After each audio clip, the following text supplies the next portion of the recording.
I don't know what it was because it happens only once in your life, the first time and the last time.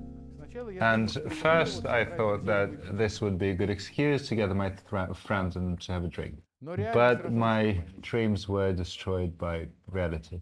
And what it really was is a huge number of new responsibilities, new duties. Мне сразу же пришлось заниматься And more or less straight away, especially since the military operation in Ukraine started, I had to deal with a lot of refugees, political prisoners, trials. More or less at the same time, the censorship of the media started. тем, что началась цензура медиа. And people thought that if there is someone who has been awarded the Nobel Peace Prize, he's someone who can remedy all of this.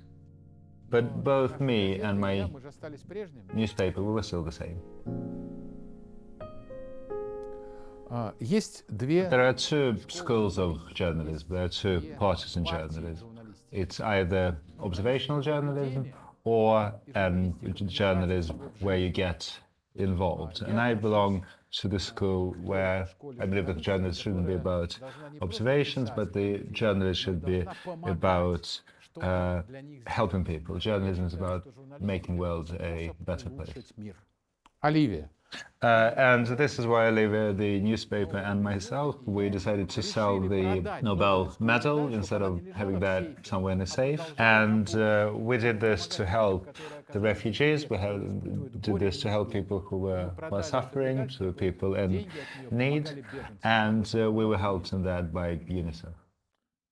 So now this medal doesn't belong to Novaya Gazeta, or it doesn't belong to me, it belongs to about 400,000 children, refugees who were fed, who went to school, some of them got the roofs over their heads, so this medal is now their common medal.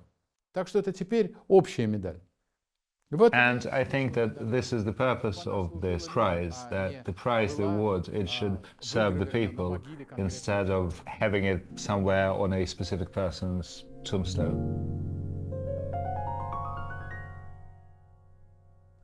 Here is a representative of our editorial board, Nadia Rusinkova. So I'm inspired by my colleagues, by the editorial board, and by my friend.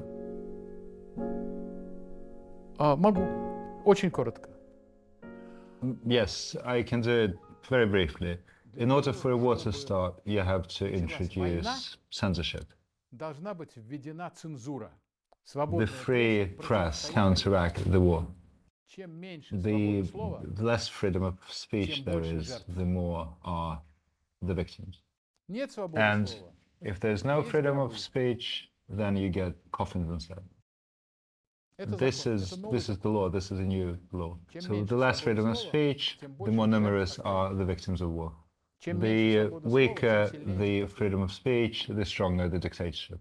The stronger the dictatorship, the bigger is the possibility of a war getting started. And it's time to realize that there is a direct causality between the freedom of speech and peace. The freedom of speech secures peace. And censorship serves the purposes of war. Very simple. This is not true for all professions, but in our profession we have something called deadline. Because no matter what mood you're in, no matter how much you've had to drink yesterday, no matter how upset you are, no matter how much hope you've lost, no matter how much you've been betrayed, you have a deadline, which means that the material has been published, the video should be uploaded, and the newspaper should be in someone's letterbox. We have responsibility every day.